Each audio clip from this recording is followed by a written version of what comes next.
Hare Krishna. Okay, so today we're going to be picking up from Srimad Bhagavatam, Canto 2, Chapter 7, Text 50. 1 second.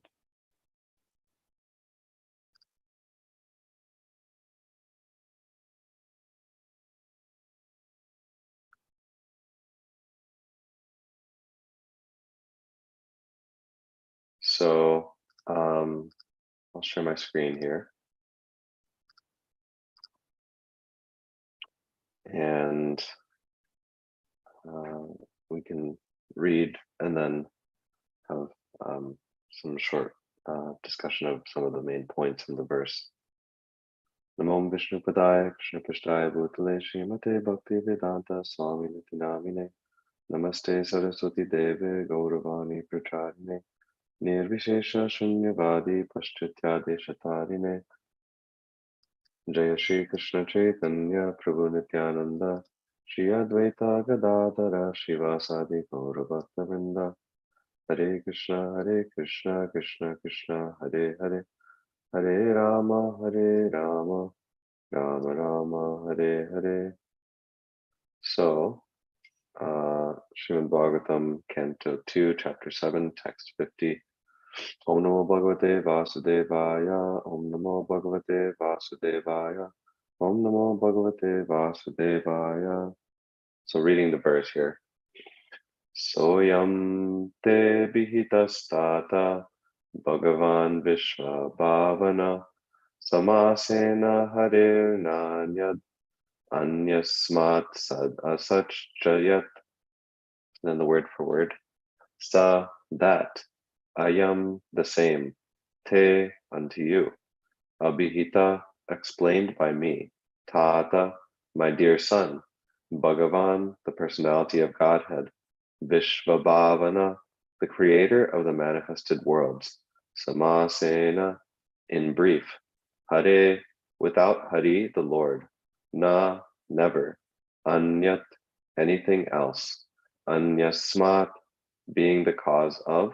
Sat, manifested or phenomenal. Asat, nominal.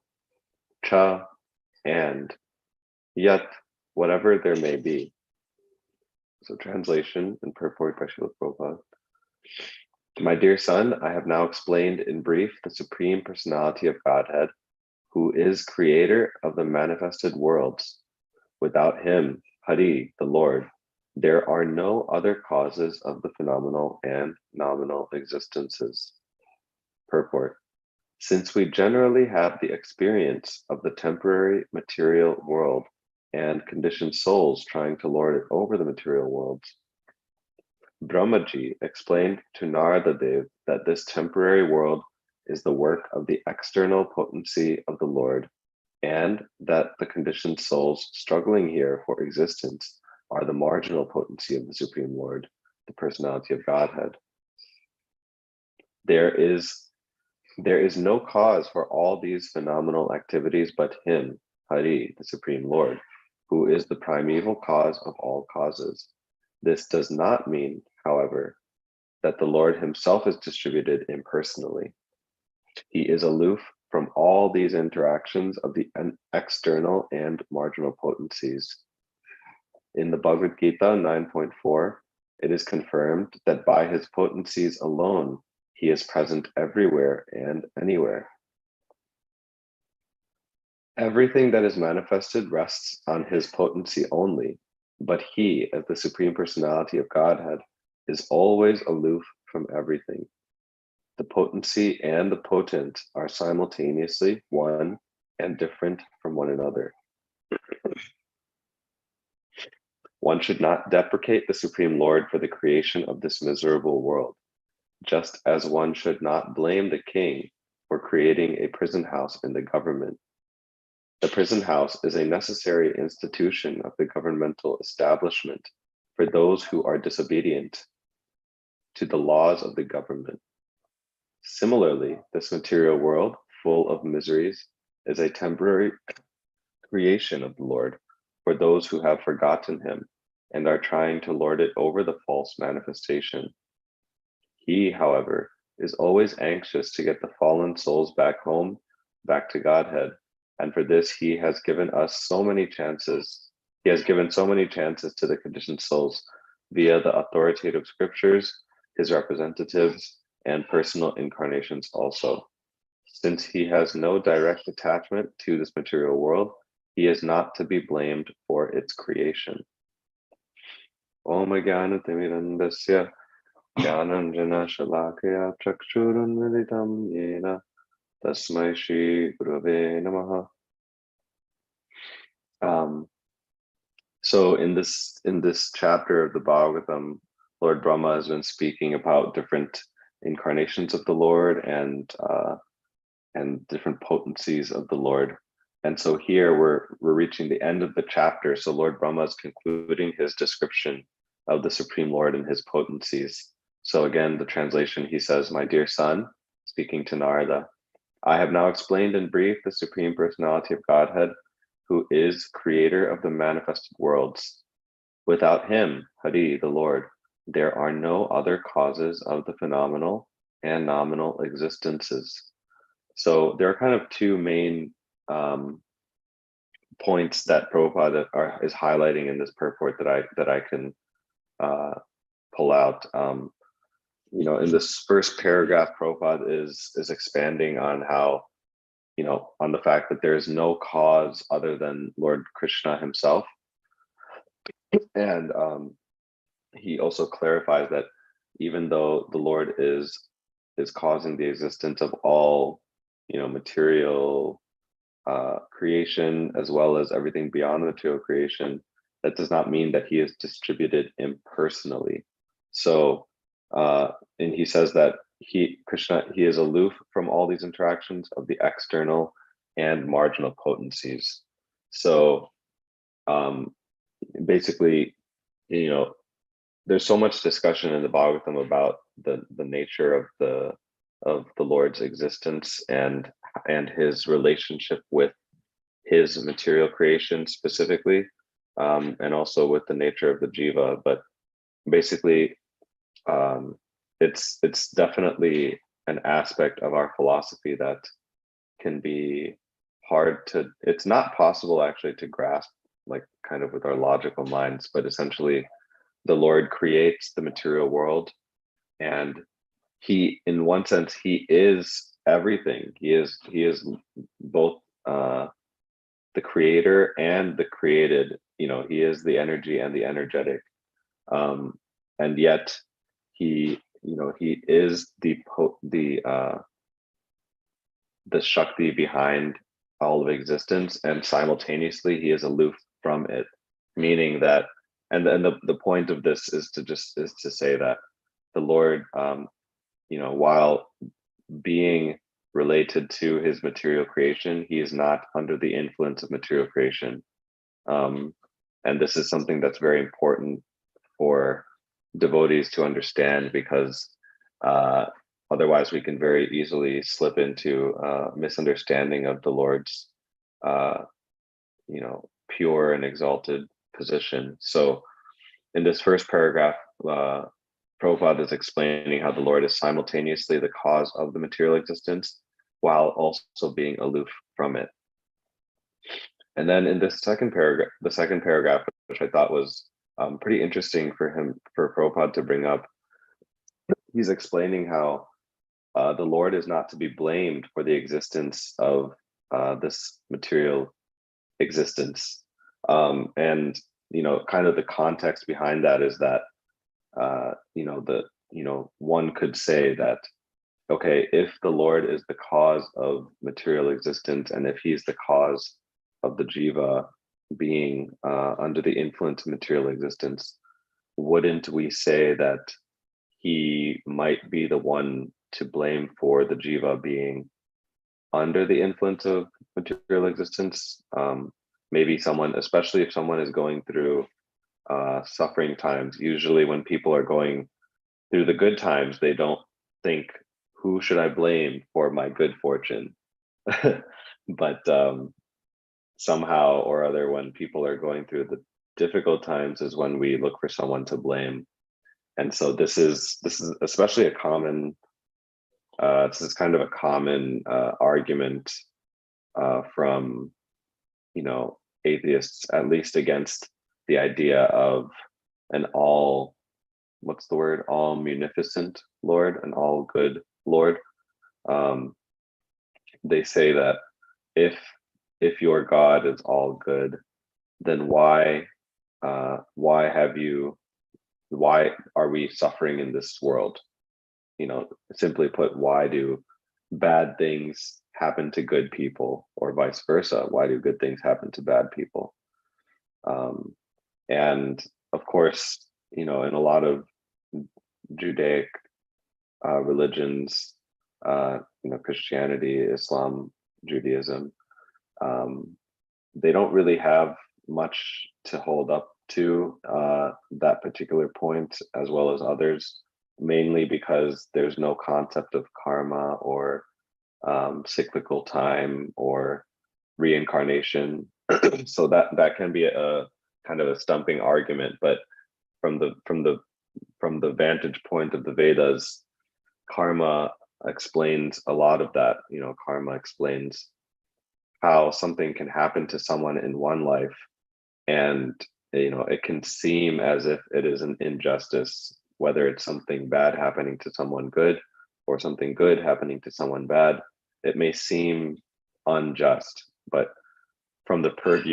especially from the purview of eternal time, and with the context of karma, really no one can comment on why things are happening to people the way they are. But here, Prabhupada is just explaining that he's comparing the creation of the material world to the creation of a prison house, and how when a king creates a prison house, the king is not blamed for the creation of the prison house, because the prison house serves a purpose, and it operates under the law of the land. And in that way, there's no injustice being done. And so similarly, the material creation, it operates under the laws that the Lord has created for it. So those laws being things like karma, reincarnation, these different laws that govern the material existence kind of determine what the response is for those who are living in the material existence. So in this way, Prabhupada's explaining it to comparing it to the prison house created by the king. And I wanted to read just a couple verses from Bhagavad Gita, just the translations, just to kind of back up the point, both 2 points. One being that the Lord is impartial, in the sense that he does not, it's not that he operates in a way where he favors the good people and he punishes the bad, or he punishes the bad people and favors the good. There's no sense of this type of injustice happening. And so a couple of verses from the Bhagavad Gita that showcase this. One is from chapter 9, text number 9, just reading the translation. So Krishna says, "O Dhananjaya, all this work cannot bind me." So all of this work being the creation of the material existence. "I'm ever detached from all these material activities, seated as though neutral." So another good kind of element of our philosophy to remember in this regard is the position of the spirit of the super soul. We hear that the super soul is the aspect of the Lord that allows every individual living entity to function and to perform activities. And the misunderstanding might be there that, okay, so the super soul is allowing me to, or the super soul is empowering me to do an act that is either righteous or unrighteous. So perhaps maybe the super soul is to blame for the execution of, you know, unjust acts.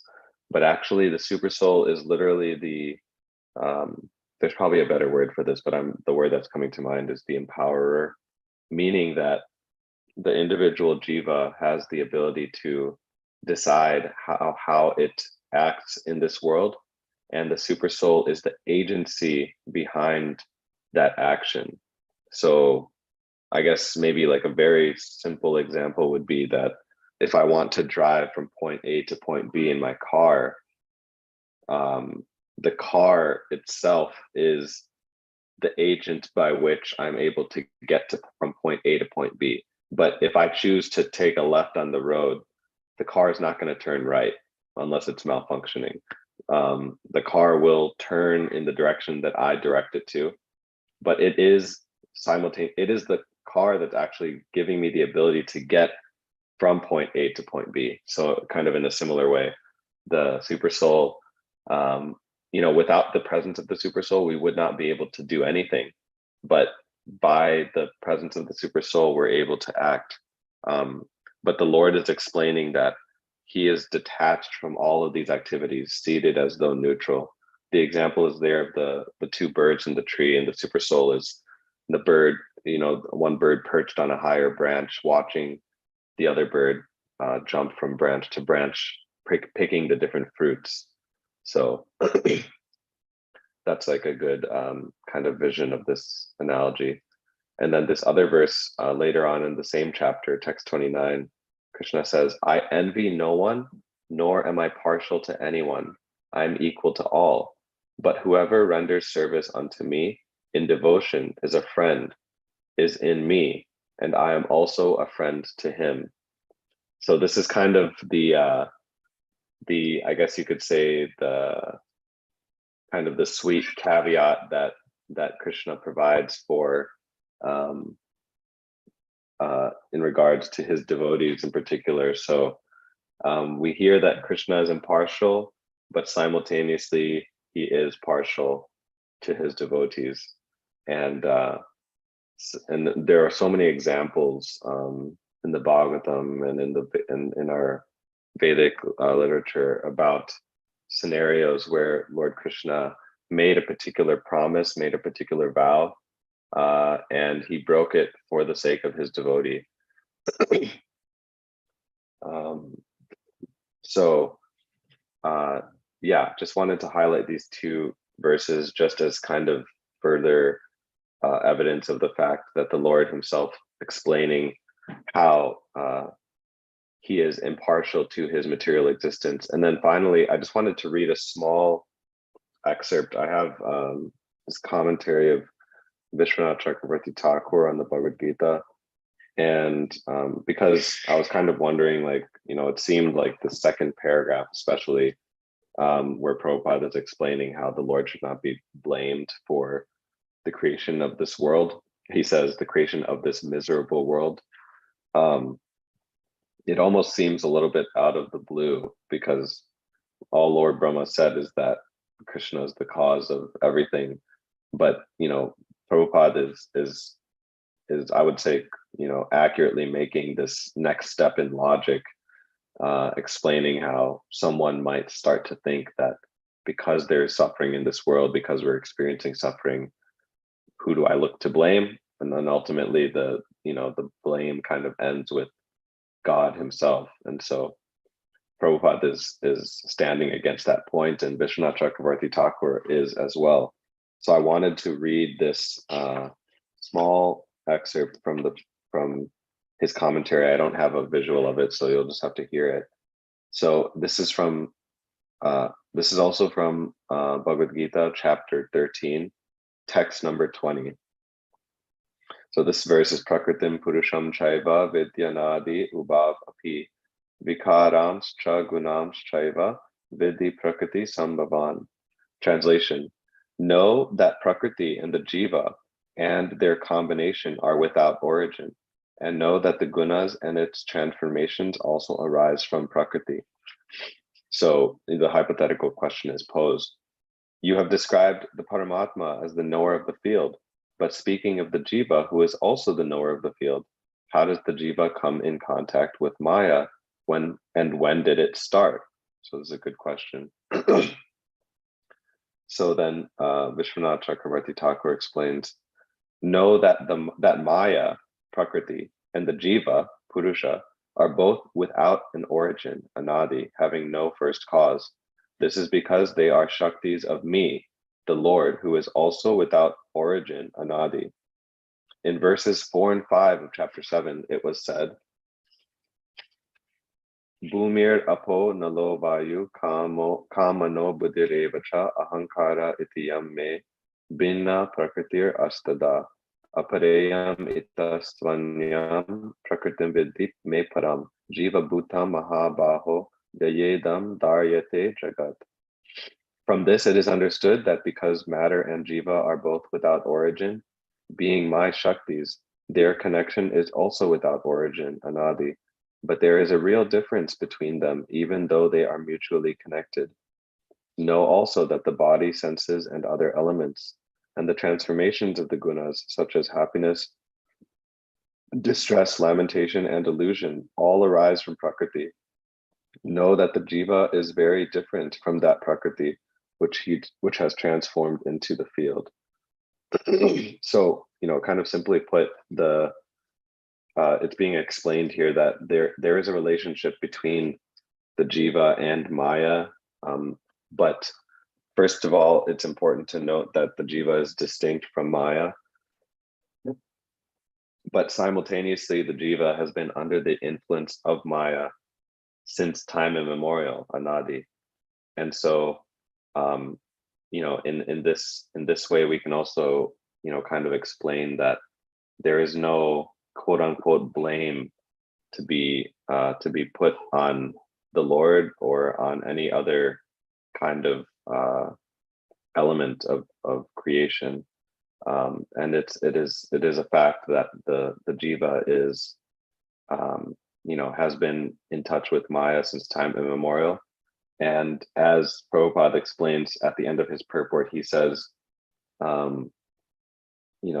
the Jiva has so many opportunities to turn towards Krishna. So for this, he, Krishna, has given so many chances to the conditioned souls via the authoritative scriptures, his representatives, and personal incarnations also. Since he has no direct attachment to this material world, he is not to be blamed for its creation. So I just wanted to spend a little bit more time speaking about that second paragraph. It's very important, I think, to just understand this concept of not blaming the Lord. Easier said than done, especially when people are going through difficult times. That might be one of the strongest tests of one's faith. But this is the facts that Srila Prabhupada is representing here. So yeah, I'll stop there and see if anybody has any comments or anything they would like to add or correct. Please. Thank you. Hare Krishna. Hare Krishna, Mukunda, Prabhu, please accept my humble obeisances. All glories to Good Man Shri Prabhupada. Thank you so much for elaborating on that point, as you're saying, which is very, very critical. And I really liked it when you said, when things are going good, you don't look whom to blame for. Yeah. It's, I was thinking, as we keep hearing, we may say, oh, it's all Krishna's mercy, it's all devotees' blessing. But the intensity of looking for someone to blame when things are not going well, that kind of intensity, at least I'm speaking for myself, even though I may express the gratitude, that kind of intensity is not there. So as you were sharing, I was thinking, it's a different perspective, but just even in that good times, so-called good times, we are expressing the gratitude, how we can, really deepen that. And then this blaming, it's I feel like I have to hear it again and again every day, probably. It's very, very helpful the way you have connected different aspects from Bhagavad Gita and Bhagavatam, this purport. Thank you so much. Thank you, Mataji. Yeah, and I would also add that, like, even when, we may, in the moment, we may have a tendency to look for someone to blame for the bad times, the quote unquote bad times that we experience. But it's interesting how, I mean, this saying exists for a reason. Hindsight is 20/20, which means that even when we go, after we've made it through those difficult times and we look back, somehow we always see the lesson in it. And so, I mean, you would really be, I'd say, an accomplished human being if you were able to understand the lessons that you're being shown while going through those difficult times. But, just from our own experience of hindsight, kind of letting us learn lessons from things that we've gone through in the past, maybe we can use that as an indication of trying to even see the good in the difficult times that we experience in the present. But yeah, thank you for your comment.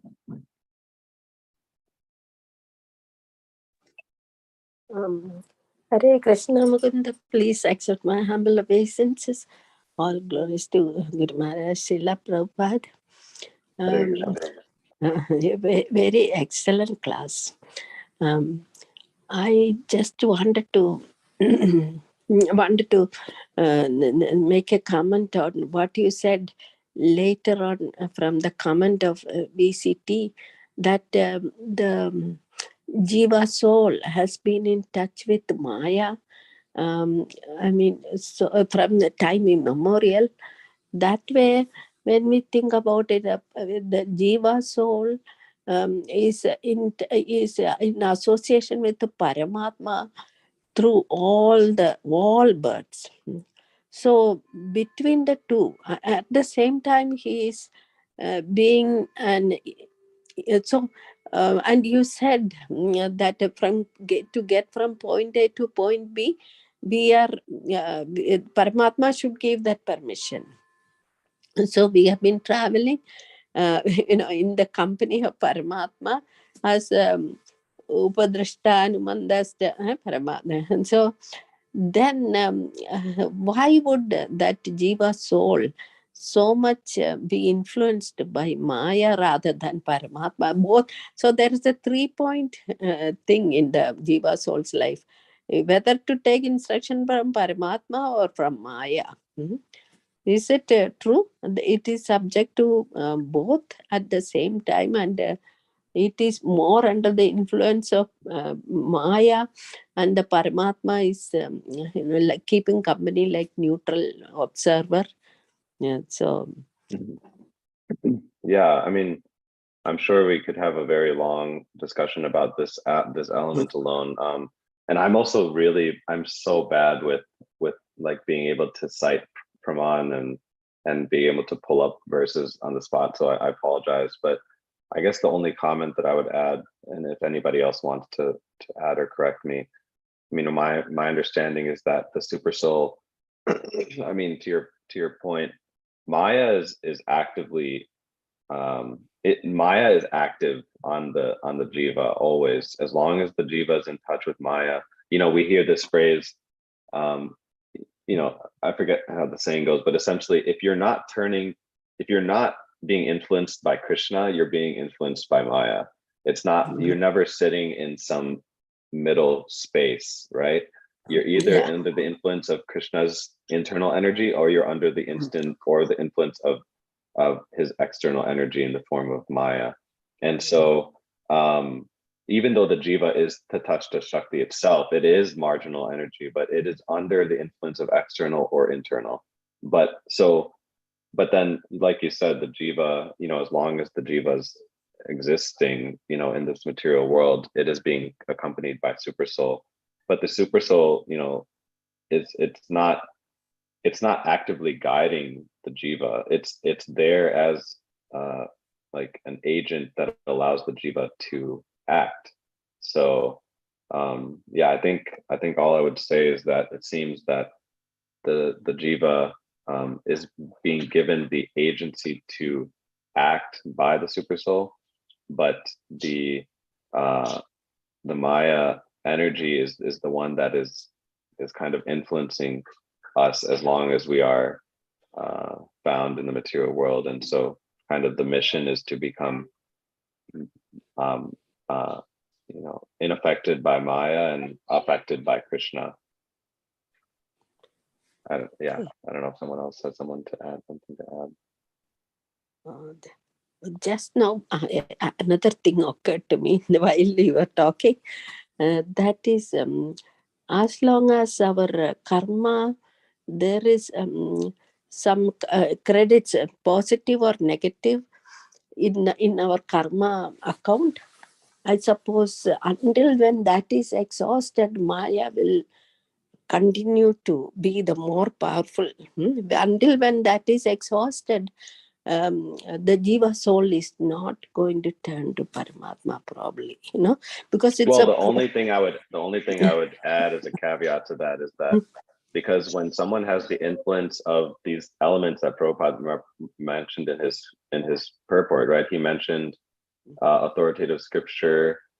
He mentioned Krishna's representatives, Krishna's devotees, his personal incarnations. These elements cut through karma. So it's not necessarily like that we need to exhaust all of our material karma before having the opportunity to turn towards Krishna. Oh, yes. They can cut off that influence of Maya, terminate right there. Yes. Thank you very much. Hare Krishna. Thank you. Hare Krishna.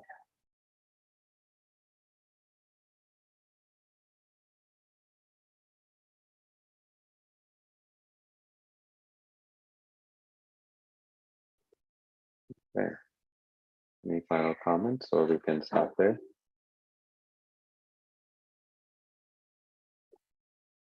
Okay.